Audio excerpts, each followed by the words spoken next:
He's slow, he's unathletic. Some people even called him fat. Rayan Cherki is the exact opposite of what you expect from a modern football star. I'm not joking.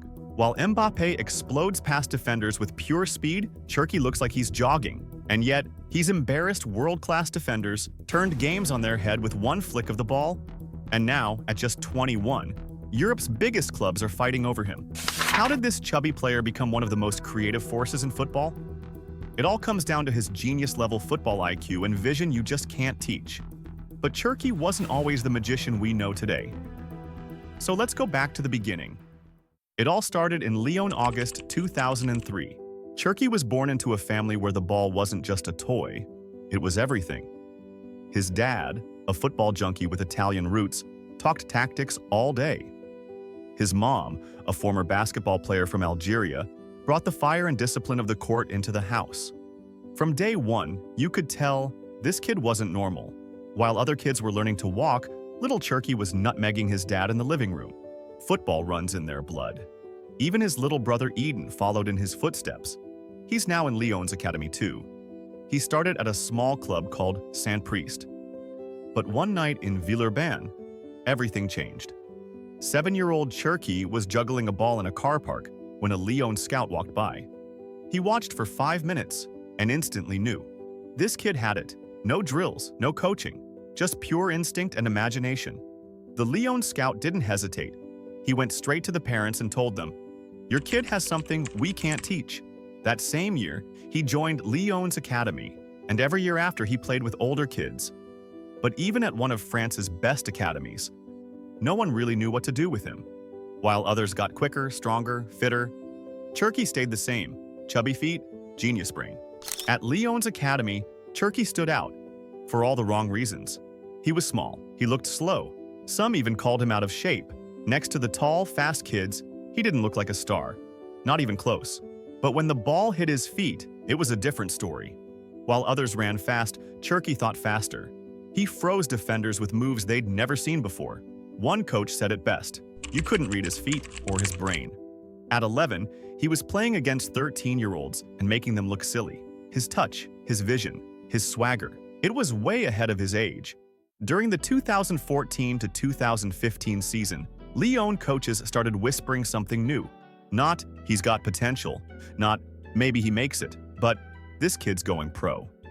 It was the year his reputation began, the slow kid, who was impossible to stop. Somewhere along the way, Lyon stopped seeing a chubby kid and started seeing an artist. At just 15, Rayan Cherki was already tearing up the UEFA Youth League, Europe's Champions League for U19s. And during a 4-1 win against Manchester City, he became the youngest goalscorer in the tournament's history. Clubs were watching, big ones: Manchester United, Real Madrid. But when it came time to sign his first pro contract, Cherki stayed loyal. He chose Lyon. He chose home. Lyon were going through a tough transition, new coach, new direction. But Cherki still found a way to shine. At 16, he made his League One debut. No build-up, no slow integration. Lyon just threw him in, and he lit it up. In the French Cup, he scored, he assisted. He played like it was just another game in the street. He became the youngest player in Lyon history to score and assist in a big competition. In one match, he bagged a double and 2 assists in under 10 minutes. That night, he didn't just win man of the match, he won the hearts of every Lyon fan. But the real test came in Europe. Champions League semi-final against Bayern Munich. He had just turned 17. Lyon were 2-0 down. Then the coach called his name. His first touch? He danced past Alphonso Davies, one of the fastest players on earth, like it was nothing, a flick, a shimmy, gone. He became the youngest player ever to appear in a Champions League semi-final. And he didn't just show up, he stole the whole spotlight, and that night, Europe got the message. Cherki wasn't the future, he was already here, lazy, doesn't track back, bad attitude. Those were the headlines. And for a while, that was the narrative. Even with all his talent, Cherki became the easy scapegoat when things went wrong. He didn't just get benched, he was frozen out. When Fabio Grosso took charge, Cherki didn't just lose his place in the lineup, he lost his status. Grosso was asked, "Is Cherki special?" He said, "He's just a player, maybe with a few extra tricks." Translation: "You don't fit my system." Grosso wanted pressing, discipline, a strict 4-5-1, no passengers. and Cherki, in his eyes, was a luxury Lyon couldn't afford. Then came Pierre Sage, but nothing really changed.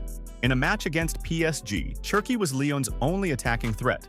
He created the goal that brought Lyon back into the game and was subbed off minutes later. Sage explained, "He helped in attack, but only ran one way. That's the curse of being a genius in the modern game."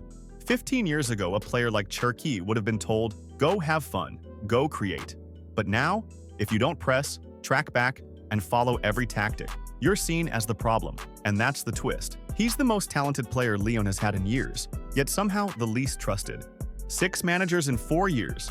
No stability, no trust, different systems, different expectations. Same story. Coaches came, coaches left, the team kept losing, and instead of building around their most talented player, they pushed him aside. Why? Some blamed his attitude, others blamed his work rate.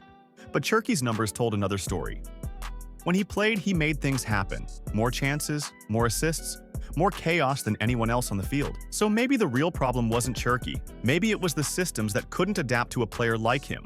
Borussia Dortmund nearly signed him, until their coach Nuri Sahin blocked the move.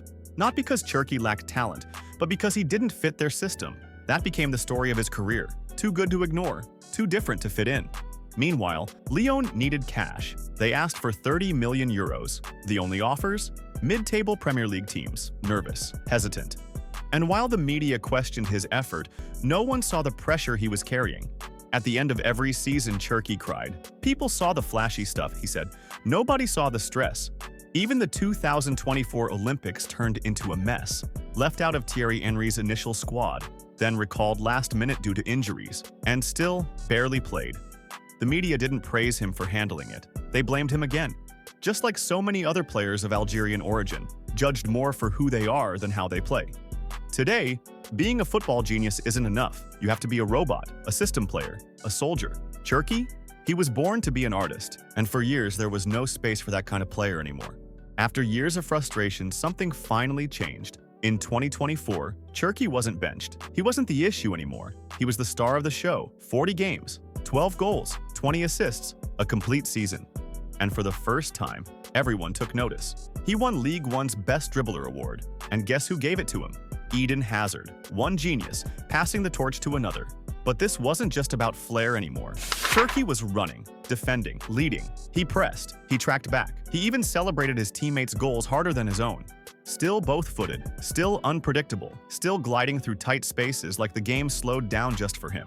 Per 90 minutes, no attacking midfielder in League One created more chances, delivered more passes into the box, or had more expected assists. He wasn't just Lyon's most dangerous weapon, he was one of Europe's most unstoppable ball carriers.